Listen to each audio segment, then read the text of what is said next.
ಇವತ್ತು ನಾನು ಅಮೂಲ್ ಪನ್ನೀರನ್ನ ಯೂಸ್ ಮಾಡಿಕೊಂಡು ಒಂದು ಅವಲಕ್ಕಿನ ಮಾಡ್ತಾ ಇದ್ದೀನಿ. ಹೇಗೆ ಮಾಡೋದು ಅಂತ ನೋಡೋಣ. ಅದಕ್ಕೂ ಮೊದಲು ನೀವು ಇಂಗ್ರೀಡಿಯೆಂಟ್ಸ್ ಅನ್ನ ಏನೇನಿದೆ ಅಂತ ನೋಡ್ಕೊಳ್ಳಿ. ಅಮೂಲ್ ಕನ್ನಡ FB ಪೇಜಲ್ಲಿ ಲೈವ್ ಕುಕಿಂಗ್ ಮಾಡಿರುವಂಥ ಒಂದು ವಿಡಿಯೋನ ನಿಮ್ಮ ಮುಂದೆ ಶೇರ್ ಮಾಡ್ಕೊಳ್ತಾ ಇದ್ದೀನಿ. ಹಾಯ್ ಫ್ರೆಂಡ್ಸ್, ಅನುಗ್ರಹ ಕಿಚನ್ಗೆ ಸ್ವಾಗತ. ನಾನು ನಿಮ್ಮ ಉಷಾ. ಇಲ್ಲಿ ಕೆಲವೊಂದು ಅಮೂಲ್ ಪದಾರ್ಥಗಳನ್ನು ನಾನು ಇಟ್ಕೊಂಡಿದ್ದೀನಿ. ಇದರಲ್ಲಿ ಕೆಲವೊಂದನ್ನು ಯೂಸ್ ಮಾಡ್ತೀನಿ. ಮಾಡ್ತಾ ಏನೇನು ಹಾಕ್ತೀನಿ ಅಂತ ಹೇಳೋದನ್ನು ನಿಮಗೆ ತೋರಿಸ್ತೀನಿ. ಆಲ್ರೆಡಿ ನೀವು ನೋಡಿರ್ಬೋದು, ಇಲ್ಲಿ ಟೊಮೆಟೊ, ಪಾಲಕ್ ಸೊಪ್ಪು, ಹಸಿಮೆಣಸು, ಶುಂಠಿ, ಲಿಂಬೆಹಣ್ಣು, ಕರಿಬೇವು, ದಾಳಿಂಬೆ, ಹಾಗೆ ಅವಲಕ್ಕಿ, ಕಾಯಿ ತುರಿ, ಉಪ್ಪು, ಹಾಗೆ ಒಗ್ಗರಣೆ ಪದಾರ್ಥ ಎಲ್ಲ ಜೋಡಿಸಿಟ್ಕೊಂಡಿದ್ದೀನಿ. ಇವಾಗ ಹೇಗೆ ಮಾಡೋದು ಅಂತ ಒಂದೊಂದೇ ಸ್ಟೆಪ್ಪನ್ನು ನಿಮಗೆ ತೋರಿಸ್ತೀನಿ. ಇವಾಗ ಮೊದಲಾಗಿ ಒಂದು ಬಾಣಲೆ ಬೇಕು. ಸ್ಟವ್ ಆನ್ ಮಾಡ್ಕೊಳ್ತಾ ಇದ್ದೀನಿ. ಪಾತ್ರೆ ಇಟ್ಕೊಂಡಿದ್ದೀನಿ. ಹೆಚ್ಚಾಗಿ ನೀವು ಒಗ್ಗರಣೆ ಹಾಕುವಾಗ ಎಣ್ಣೆ ಯೂಸ್ ಮಾಡ್ತೀರಲ್ವ, ನಾನು ಅಮೂಲ್ ತುಪ್ಪನ ಯೂಸ್ ಮಾಡ್ತಾ ಇದ್ದೀನಿ. ಅದೊಂಥರ ಅವಲಕ್ಕಿಗೆ ಪರಿಮಳ ಕೊಡುತ್ತೆ. ಆಗ್ಲೇ ಓಪನ್ ಮಾಡಿ ಇಟ್ಕೊಂಡಿದ್ದೀನಿ ನಾನು.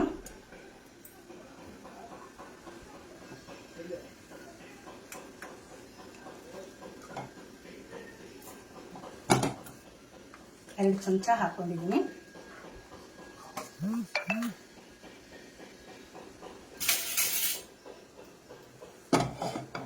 ತುಪ್ಪ ಬಿಸಿ ಆಗ್ತಾ ಇದೆ ನೋಡಿ.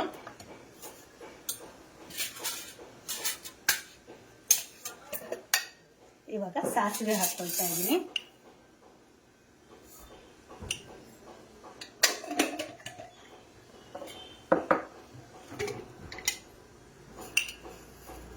ಹಾಗೆ ಒಂದು ಚಮಚ ಉದ್ದಿನ ಬೇಳೆ ಕೂಡ ಹಾಕೊಳ್ತೀನಿ. ಸಿಪ್ಪೆ ಇರುವ ಉದ್ದಿನ ಬೇಳೆನೆ ನಾನು ಹೆಚ್ಚಾಗಿ ಯೂಸ್ ಮಾಡೋದು. ನೀವು ಬೇಕಿದ್ರೆ ಸಿಪ್ಪೆ ಇಲ್ದಿರೋ ಉದ್ದಿನ ಬೇಳೆ ಯಾವ್ದು ಬೇಕಾದ್ರೂ ಹಾಕೊಳ್ಬಹುದು.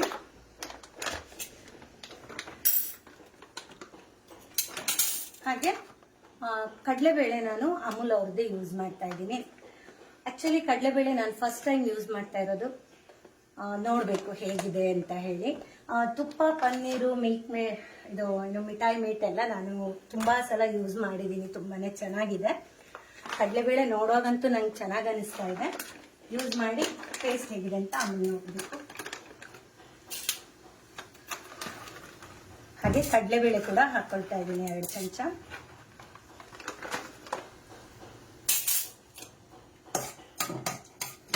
ನಾನು ಒಲೆ ಉರಿ ಸಣ್ಣ ಮಾಡ್ಕೊಂಡಿದ್ದೀನಿ. ಯಾಕಂದ್ರೆ ಒಂದೊಂದಾಗಿ ಹಾಕ್ಬೇಕಾದ್ರೆ ಸೀದು ಹೋಗುತ್ತೆ. ಹಾಗಾಗಿ ಸ್ವಲ್ಪ ಒಲೆ ಉರಿನ ಸಣ್ಣಗೆ ಮಾಡಿಟ್ಕೊಂಡು ಹಾಕೊಂಡ್ರೆ ಸೀದು ಹೋಗಲ್ಲ.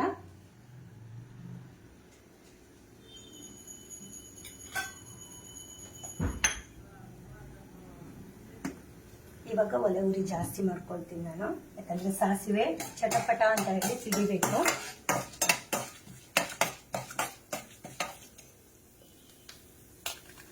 ನಿಮ್ದೆಲ್ಲ ಬೆಳಗಿನ ತಿಂಡಿ ಆಗಿರತ್ತೆ ಅಂತ ಅನ್ಕೊಳ್ತೀನಿ ಇಷ್ಟೊತ್ತಿಗೆ. ಹಾಗೆ ನೋಡಿ, ಒಂದೇ ಒಂದು ಒಣಮೆಣಸಿನ್ಕಾಯಿ ಹಾಕೊಳ್ತಾ ಇದ್ದೀನಿ.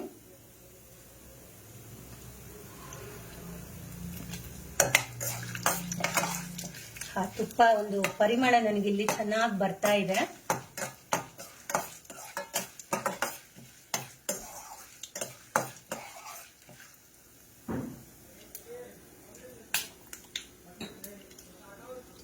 ಸಾಸಿವೆ ಹಿಡಿತಾ ಇದ್ದಂಗೆ ನಾನೊಂದು ಸ್ವಲ್ಪ ಇಂಗು ಕೂಡ ಹಾಕೊಳ್ತೀನಿ. ಹಾಗೆ ಕರ್ಬೇವಿನ ಸೊಪ್ಪನ್ನ ಯಾವಾಗಲೂ ಈ ತರ ಕೈಯಿಂದ ಕಟ್ ಮಾಡಿ ಹಾಕಬೇಕು. ಅವಾಗ ಅದರ ಘಮ ಜಾಸ್ತಿ. ಹಾಗೆ ಸ್ಟವ್ ಸಣ್ಣ ಮಾಡ್ಕೊಂಡಿದ್ದೀನಿ. ಮತ್ತೆ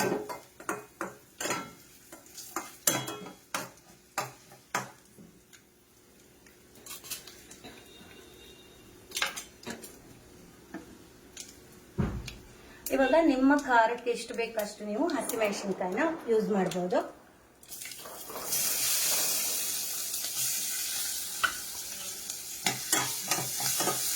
ಹಾಗೆ ಶುಂಠಿ, ನಾನಿಲ್ಲಿ ಸ್ವಲ್ಪ ಶುಂಠಿನ ಹುರಿದಿಟ್ಕೊಂಡಿದ್ದೀನಿ ನೋಡಿ, ಅದನ್ನ ಸೇರಿಸ್ಕೊಳ್ತಾ ಇದ್ದೀನಿ.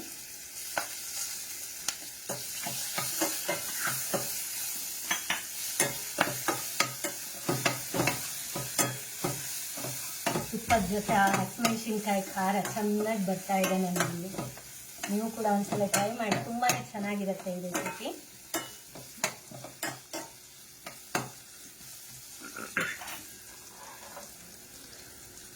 ಹಾಗೆ ಹಬ್ಬದ ದಿನ ಮಾಡೋ ಕಾರಣ ಹೆಚ್ಚಾಗಿ ಎಲ್ಲ ಕಡೆ ಈರುಳ್ಳಿನ ಯೂಸ್ ಮಾಡಲ್ಲ. ನಿಮ್ ಕಡೆ ಏನಾದ್ರೂ ಹಬ್ಬ ಟೈಮಲ್ಲಿ ಉಪವಾಸಕ್ಕೆ ನೀವು ಈರುಳ್ಳಿ ಯೂಸ್ ಮಾಡುವಂಗಿದ್ರೆ ಈರುಳ್ಳಿ ಕೂಡ ಸೇರಿಸ್ಕೊಳ್ಬಹುದು. ನಾನಿಲ್ಲಿ ಈರುಳ್ಳಿ ಹಾಕೊಂಡಿಲ್ಲ. ಫಸ್ಟಿಗೆ ಟೊಮೆಟೊ ಹಾಕೊಳ್ತಾ ಇದ್ದೀನಿ.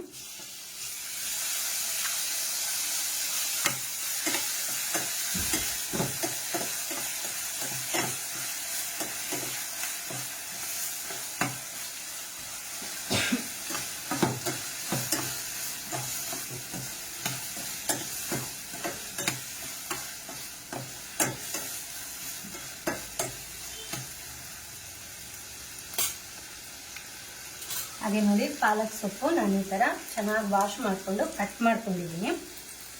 ಚೆನ್ನಾಗಿ ತೊಳೆದು ಕಟ್ ಮಾಡಿರುವಂತಹ ಈ ಪಾಲಕ್ ಸೊಪ್ಪನ್ನ ಇವಾಗ ಇದಕ್ಕೆ ಹಾಕೊಳ್ತಾ ಇದ್ದೀನಿ. ಪಾಲಕ್ ಸೊಪ್ಪು ನಿಮ್ಗೆ ಎಷ್ಟು ಬೇಕಷ್ಟು ಹಾಕೊಳ್ಬಹುದು. ನಾನು ಇವಾಗ ಸ್ವಲ್ಪ ಮಾಡೋದ್ರಿಂದ ಅರ್ಧದಷ್ಟು ಹಾಕೊಂಡಿದ್ದೀನಿ.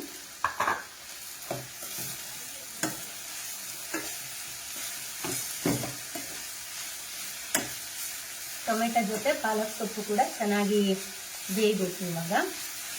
ಯಾಕಂದ್ರೆ ಅವಲಕ್ಕಿ ಹಾಕಿದ್ಮೇಲೆ ಆಮೇಲೆ ಏನು ಬೇಯಿಸಲ್ಲ, ಹಾಗಾಗಿ ಇವಾಗ ಇದು ಸಣ್ಣ ಊರಿನಲ್ಲಿ ಬೇಯ್ತಾ ಇರಲಿ. ನಾನು ಅಷ್ಟರಲ್ಲಿ ಅವಲಕ್ಕಿನ ಚೆನ್ನಾಗಿ ತೊಳ್ಕೊಳ್ತಾ ಇದ್ದೀನಿ. ನಾನು ಮೀಡಿಯಂ ಅವಲಕ್ಕಿ ತಗೊಂಡಿದ್ದೀನಿ. ನೀವು ಬೇಕಿದ್ರೆ ಗಟ್ಟಿ ಅವಲಕ್ಕಿ ಕೂಡ ಯೂಸ್ ಮಾಡ್ಬೋದು. ಗಟ್ಟಿ ಅವಲಕ್ಕಿ ಯೂಸ್ ಮಾಡ್ಬೇಕಾದ್ರೆ ನೀವು ಒಂದು 3-4 ಗಂಟೆ ನೆನೆಸಿರ್ಬೇಕು. ಇವಾಗ ಇದಕ್ಕೆ ಅವಲಕ್ಕಿ ಹಾಕೊಳ್ತಾ ಇದ್ದೀನಿ. ನೋಡಿ, ಇದಕ್ಕೆ ಯಾಕೆ ಹಾಕೊಂಡಿದ್ದೀನಿ ಜಾಲರಿ ಟೈಪ್ ಇರೋದಕ್ಕೆ ಅಂದ್ರೆ ಅವಲಕ್ಕಿನಲ್ಲಿ ನೋಡಿ ಸಾಕಷ್ಟು ಧೂಳಿರತ್ತೆ. ನೋಡಿ, ಈ ತರ ಧೂಳಿರೋದ್ರಿಂದ ನೀವು ಈ ತರ ಇದ್ರಲ್ಲಿ ಹಾಕೊಂಡ್ರೆ ಅದು ಧೂಳು ಕೂಡ ಹೊರಟೋಗುತ್ತೆ ವಾಶ್ ಮಾಡುವಾಗ ಅಂತ. ಇವಾಗ ಇಷ್ಟು ಅವಲಕ್ಕಿ ಸಾಕು. ಇದನ್ನ ಚೆನ್ನಾಗಿ ವಾಶ್ ಮಾಡ್ಕೋಬೇಕು ನೀರು ಹಾಕಿ.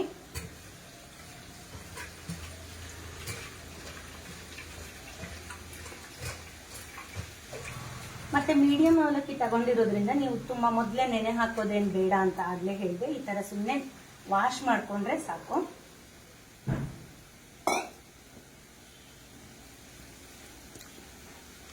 ಇವಾಗ ಇದು ವಾಶ್ ಮಾಡಿರೋದನ್ನ ಹೀಗೆ ಪಕ್ಕಕ್ಕೆ ಇಟ್ಬಿಡ್ತೀನಿ.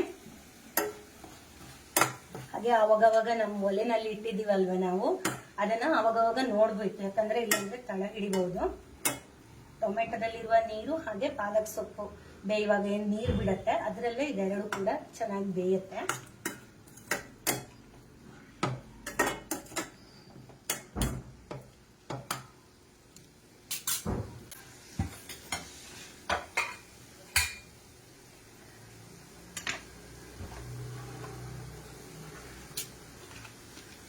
ಇವಾಗ ಮುಖ್ಯವಾಗಿ ನಾನು ಹಾಕುವಂಥದ್ದು ಅವಲಕ್ಕಿಗೆ ಪನ್ನೀರ್. ಅವಲಕ್ಕಿ ಕಾರ್ಬೋ ಅಂತ ಹೇಳ್ತೀವಲ್ಲ, ಅಂದ್ರೆ ಇವಾಗ ಜಿಮ್ಗೆ ಹೋಗೋರೆಲ್ಲ ತಿನ್ನಲ್ಲ, ಹೆಚ್ಚು ರೈಸ್ ಐಟಮ್ ಬೇಡ ಅಂತಾರಲ್ವಾ, ಪ್ರೋಟೀನ್ ಜಾಸ್ತಿ ಇಷ್ಟಪಡ್ತಾರೆ. ನೋಡಿ, ಇವಾಗ ಈ ಪನ್ನೀರನ್ನ ಹಾಕೋದ್ರಿಂದ ನಿಮ್ಗೆ ಪ್ರೋಟೀನ್ ಭರಿತ ಒಂದು ಆಹಾರವನ್ನ ಕೊಟ್ಟಾಗ ಕೂಡ ಆಯ್ತು. ಹಾಗಾಗಿ ನಾನು ಇವಾಗ ಮೇನ್ ಈ ಪನ್ನೀರನ್ನ ಕಟ್ ಮಾಡ್ಕೊಳ್ತೀನಿ.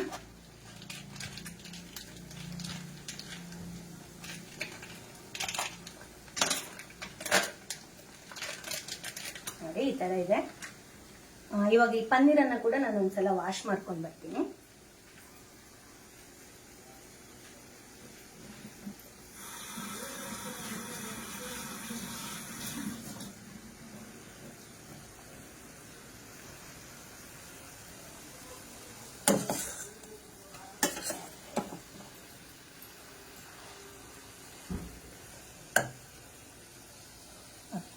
ಪನ್ನೀರ್ ಚೆನ್ನಾಗಿ ತೊಳ್ಕೊಂಡು ಬಂದಿದ್ದೀನಿ. ಇವಾಗ ಇದನ್ನ ಸಣ್ಣಗೆ ಕಟ್ ಮಾಡ್ಕೋಬೇಕು.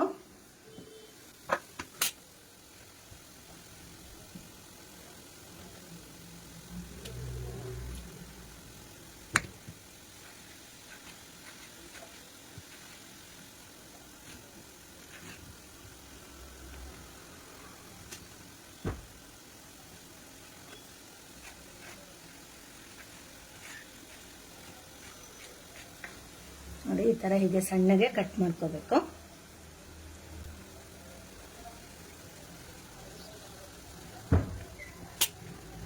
ನಾನು 200 ಗ್ರಾಮ್ ಅಷ್ಟು ಪನ್ನೀರನ್ನು ಕೂಡ ಹಾಕೊಳ್ತೀನಿ. ಚೆನ್ನಾಗಿರುತ್ತೆ, ರುಚಿಯಾಗಿರುತ್ತೆ ತಿನ್ನೋದಕ್ಕೆ.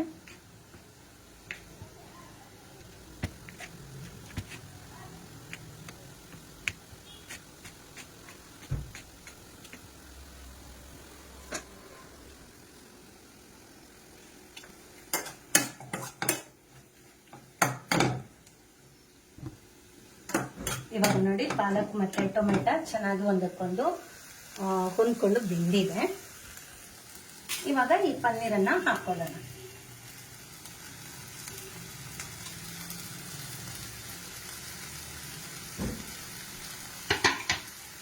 ನಮ್ಮ ರೆಸಿಪಿ ಮೇನ್ ಹೀರೋ ಪನ್ನೀರು ಹಾಕೊಂಡಿದ್ದೀನಿ ಇವಾಗ.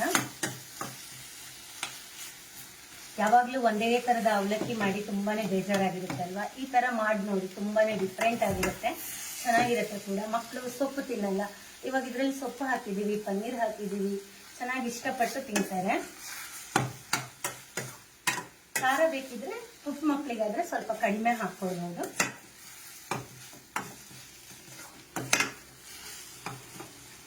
ಎಷ್ಟು ಚೆನ್ನಾಗಿ ಹೊಂದ್ಕೊಂಡಿದೆ ಅಲ್ವಾ? ಇವಾಗ ಇದಕ್ಕೆ ಉಪ್ಪು ಮತ್ತೆ ಅರಿಶಿನ ಪುಡಿ ಈ ತರ ಏನ್ ಬೇಕು ಅದನ್ನ ಹಾಕೊಳ್ಳೋಣ. ನೋಡಿ, ಅರಿಶಿನ ಕೂಡ ಅಷ್ಟೇ, ನಾನು ಇವತ್ತು ಅಮೂಲ್ ಅವರ ಅರಿಶಿನ ಪುಡಿ ಯೂಸ್ ಮಾಡ್ತಾ ಇದ್ದೀನಿ. ಕಟ್ ಮಾಡ್ಕೊಳ್ಳೋಣ.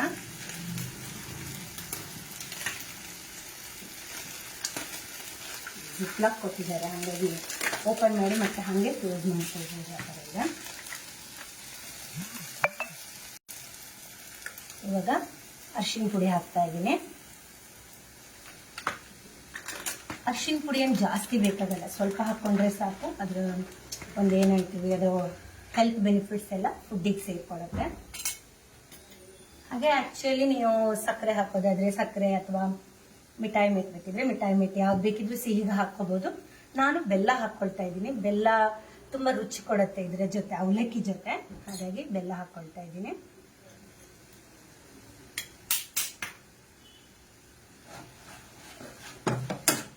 ಮಿಕ್ಸ್ ಮಾಡ್ಕೊಳ್ಳೋಣ. ಹಾಗೆ ಉಪ್ಪು ಕೂಡ ಇವಾಗಲೇ ಹಾಕೊಳ್ತೀನಿ.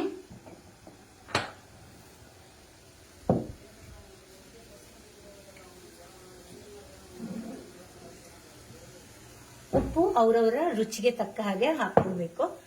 ನಮ್ಮ ಮನೆಯಲ್ಲಿ ಇವಾಗ ನಾನೇನಾದ್ರೂ 1 ಚಮಚ ಹಾಕೊಂಡ್ರೆ ಕೆಲವರಿಗೆ ಉಪ್ಪು ಕಡಿಮೆ ಆಗ್ಬಹುದು, ಇನ್ನು ಕೆಲವರಿಗೆ ಅದು ಜಾಸ್ತಿ ಆಗ್ಬಹುದು. ನಿಮ್ಮ ಟೇಸ್ಟ್ ಹೆಂಗಿದೆ ಅದರ ಮೇಲೆ ಉಪ್ಪು ಹಾಕೊಳ್ಳಿ.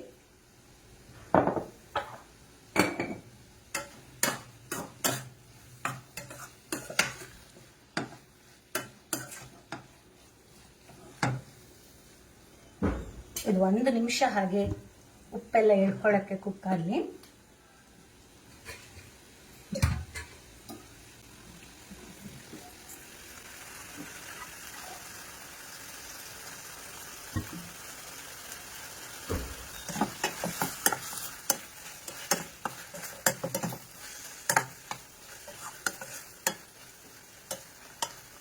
ಎಷ್ಟು ಚೆನ್ನಾಗಿ ಕಾಣಿಸ್ತಾ ಇದೆ ಅಲ್ವಾ? ಕಲರ್ಫುಲ್ ಆಗಿ ಹಳದಿ, ಬಿಳಿ, ಹಸಿರು ಎಲ್ಲ ಮಿಕ್ಸ್ ಆಗಿ ಕಾಣಿಸ್ತಾ ಇದೆ.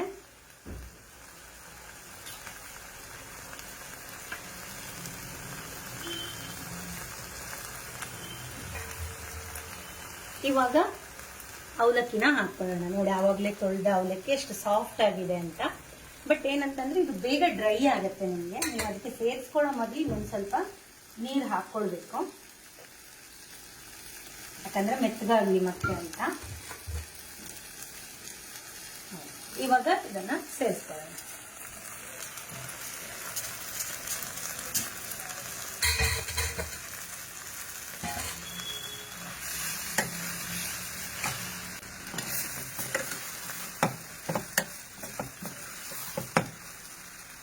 ಇವಾಗ ಇದಕ್ಕೊಂದು ಸ್ವಲ್ಪ ಲಿಂಬೆ ಹಣ್ಣಿನ ರಸ ಹಾಕೋಣ.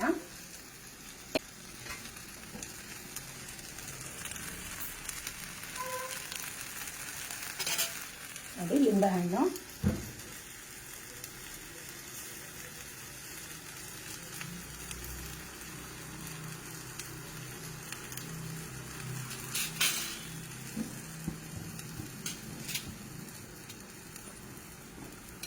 ಬೀಜನ ಮೊದಲೇ ಈ ತರ ತಗೊಂಡ್ರೆ ಚೆನ್ನಾಗಿರುತ್ತೆ ಅಂತ ತಗೊಳ್ತಾ ಇದ್ದೀನಿ.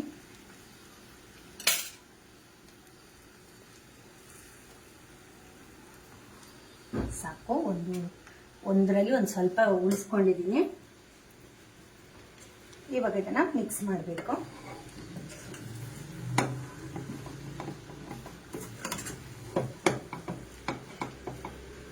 ಹಾಗೆ ಇದರ ರುಚಿ ಇನ್ನೂ ಜಾಸ್ತಿ ಮಾಡೋದಕ್ಕೆ ಒಂದು ಸ್ವಲ್ಪ ಹಸಿ ಕಾಯಿ ತುರಿ ಕೂಡ ಹಾಕೊಳ್ಳೋಣ.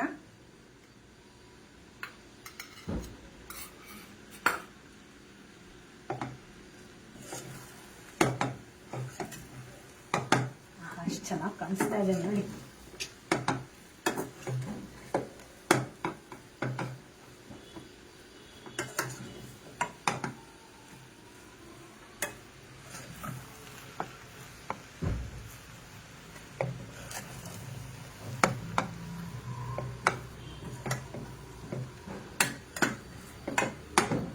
ಈ ತರ ಮಿಕ್ಸ್ ಮಾಡ್ಕೊಂಡ್ರೆ ಅವಲಕ್ಕಿ ರೆಡಿ. ಕಡಲೆಕಾಯಿ ಬೀಜನ ನಾನು ಮೊದಲೇ ಹುರಿದಿಟ್ಕೊಂಡಿದ್ದೀನಿ. ಯಾಕಂತಂದ್ರೆ ಈ ಟೊಮೆಟೊ ಮತ್ತೆ ಪಾಲಕ್ ಸೊಪ್ಪೆಲ್ಲ ಬೇಯುವಷ್ಟೊತ್ತಿಗೆ ಇದು ಮೆತ್ತಗಾಗುತ್ತೆ. ಹಾಗಾಗಿ ಇದನ್ನ ಕೊನೆಯಲ್ಲಿ ಸೇರಿಸ್ಕೊಂಡು ಮಿಕ್ಸ್ ಮಾಡ್ಕೊಳ್ಳೋಣ ಅಂತ ಹೇಳಿ. ಹಾಗೆ ದಾಳಿಂಬೆ ಹಣ್ಣು ಕೂಡ ಇಟ್ಕೊಂಡಿದ್ದೀನಿ. ಇವಾಗ ಇದೆರಡೇ 2 ಪದಾರ್ಥಗಳನ್ನ ಇದಕ್ಕೆ ನಾನು ಹಾಕೋದಕ್ಕೆ ಬಾಕಿ ಇದೆ.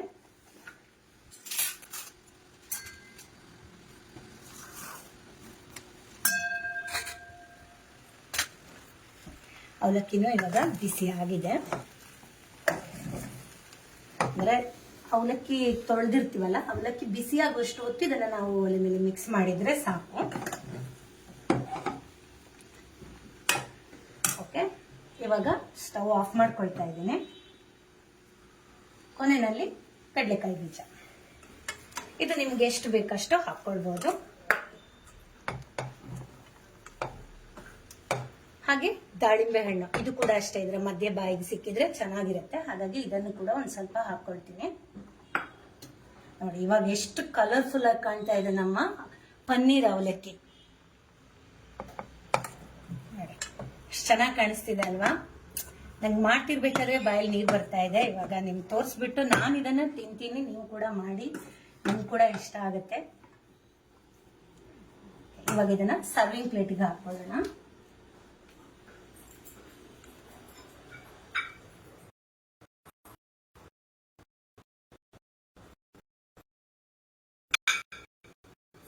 ಮೊಸರು ಜೊತೆ ತಿಂತಾರೆ. ಮೊಸರು ಜೊತೆ ತಿನ್ನೋದಕ್ಕೂ ಕೂಡ ತುಂಬಾ ಚೆನ್ನಾಗಿರುತ್ತೆ. ಹಾಗಾಗಿ ನಾನು ಅವಲಕ್ಕಿ ಜೊತೆ ಹಾಕೊಂಡು ತಿನ್ನೋದಕ್ಕೋಸ್ಕರ ಅಮೂಲ್ ಕರ್ಡನ್ನ ತಗೊಂಡಿದ್ದೀನಿ. ಇವಾಗ ಇದನ್ನ ಕಟ್ ಮಾಡ್ಕೊಳ್ಳೋಣ. ಯಾವಾಗ್ಲೂ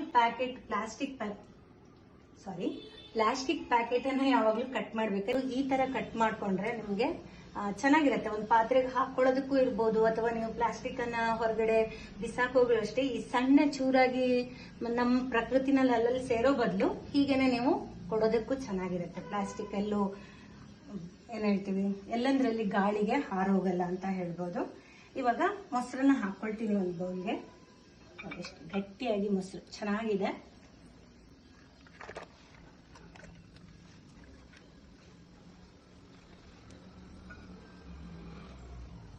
ಹಾಗೆ ಇವಾಗ ಅವಲಕ್ಕಿ ಹಾಕೊಳ್ಳೋಣ.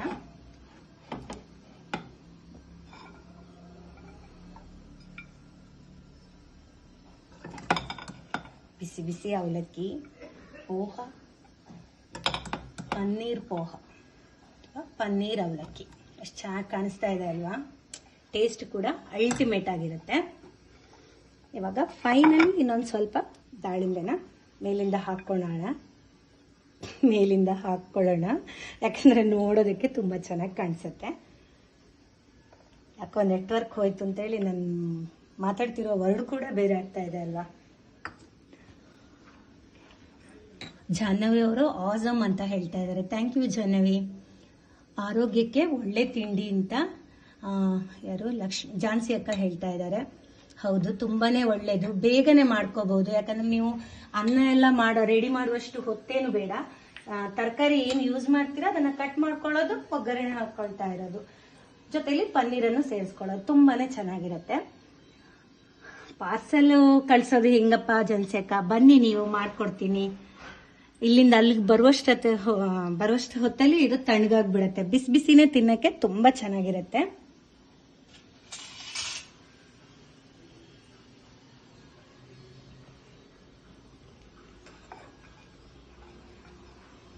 ಇವಾಗ ಪನ್ನೀರ್ ಅವಲಕ್ಕಿ ರೆಡಿ ಆಯ್ತು. ಇದನ್ನ ನೀವು ಹಬ್ಬದ ಟೈಮಲ್ಲೂ ಮಾಡ್ಕೋಬಹುದು, ಉಪವಾಸ ಟೈಮಲ್ಲಿ ಕೂಡ ಮಾಡ್ಕೋಬಹುದು, ಇಲ್ಲ ದಿನನಿತ್ಯದ ಬೆಳಗಿನ ಉಪಹಾರಕ್ಕೆ ಅಥವಾ ರಾತ್ರಿ ಏನಾದ್ರೂ ಲೈಟ್ ಆಗಿ ಡಿನ್ನರ್ ಬೇಕು ಅಂತ ಹೇಳಿದಾಗ ಕೂಡ ರೆಡಿ ಮಾಡ್ಕೋಬಹುದು. ಇವಾಗ ಇದನ್ನ ನಾನ್ ಟೇಸ್ಟ್ ಮಾಡ್ತೀನಿ, ಯಾಕಂದ್ರೆ ನಾನಿವಾಗ ನಿಮ್ ಮುಂದೆ ಮಾಡಿದೆ. ಉಪ್ಪು ಹುಳಿ ಖಾರ ನನಗೆ ಬೇಕಾಗುವಷ್ಟು ಇದೆಯಾ ಅಂತ ನಾನು ಇವಾಗ್ಲೇ ತಿಂದು ನೋಡ್ತೀನಿ. ಯಾಕಂದ್ರೆ ತಡಿತಾ ಇಲ್ಲ, ಇದನ್ನ ಬಿಸಿ ಬಿಸಿನೇ ತಿನ್ಬೇಕು, ಅವಾಗ್ಲೇ ರುಚಿ ಜಾಸ್ತಿ.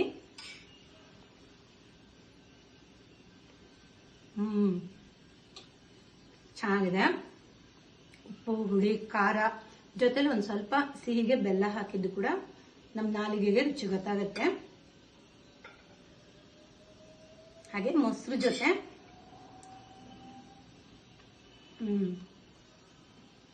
ಮೊಸರು ಜೊತೆ ಕೂಡ ತುಂಬಾನೇ ಚೆನ್ನಾಗಿದೆ. ಮೊಸರು ಕೂಡ ಅಷ್ಟೇ ಅವಲಕ್ಕಿ ಜೊತೆ ಸಖತ್ತಾಗಿ ಸೂಟ್ ಆಗತ್ತೆ. ನೀವು ಕೂಡ ಇದನ್ನ ಒಂದ್ಸಲ ಟ್ರೈ ಮಾಡಿ, ಹಾಗೆ ನನಗೆ ಫೀಡ್ಬ್ಯಾಕ್ ಕೊಡಿ ಹೇಗಿತ್ತು ಅಂತ ಹೇಳಿ.